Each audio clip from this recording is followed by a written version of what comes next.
বিয়ের আগে জিজ্ঞেস করে নিয়েছো তো যে রান্নাটা জানে কি না?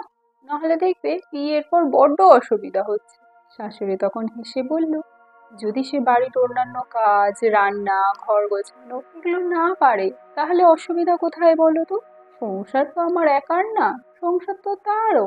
আমি না হয় তাকে শিখিয়ে পড়িয়ে নেব। শুনে পাশের বাড়ির কাকিমা বড্ড অসন্তুষ্ট হলেন। তিনি বললেন, আমি তো ভালো কথাই বলতে এসেছিলাম বাবু, তুমি গায়ে লাগিয়ে নিলে। যাই হোক, আজ উঠি বুঝলে, বাড়িতে অনেক কাজ আছে। হ্যাঁ, তোমার বউ কিন্তু রূপবতী, তবে গুণে কি বতী সেটা তো তুমিই জানো। তা যাই হোক, কথা বাড়িয়ে লাভ নেই। আজকে তো সমস্ত কাজ বাড়িতে গিয়ে আবার সারতে হবে। আমার তো আর তোমার মতো বৌমা নেই ভাই।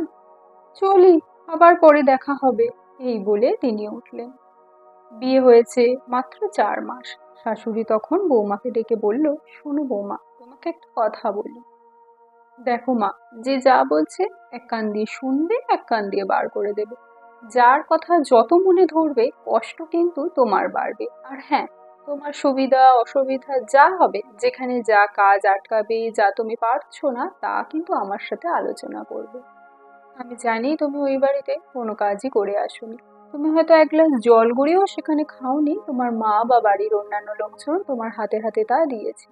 কিন্তু মা, এটা তো শ্বশুর বাড়ি, এখানে তো সব মেয়েকেই কাজ করতে হয়, তাই না? কম বেশি আমার যেমন এই সংসার কিছু অবদান আছে, আমি চাই এই সংসারে তোমারও যেন কিছু অবদান থাকে। তাই তোমার সুবিধা অসুবিধাগুলো তুমি যদি আমার সাথে না আলোচনা করো, তাতে হয়তো আমাদের ভেতর দ্বন্দ্ব বাড়বে। তুমিও আমাকে ভুল বুঝবে আর আমিও তোমাকে ভুল বুঝবো। তাই তোমার যা সুবিধা অসুবিধা, যেটা তুমি পারছো না, অবশ্যই আমার সাথে আলোচনা করবে। নতুন বৌমা তখন মনে মনে এটাই ভাবতে থাকলো, আমি শাশুড়ি সম্পর্কে যেটা ভেবে এসেছি বা এই সমাজ শাশুড়িকে যেভাবে উপস্থাপনা করে সকলের সামনে, তা হয়তো ঠিক নয়। কারণ আমরা যেটা ভাবি শাশুড়ি সম্বন্ধে, সব শাশুড়ি বোধহয় এক হয় না। কিছু শাশুড়ি মা হয়তো আলাদাও হয়।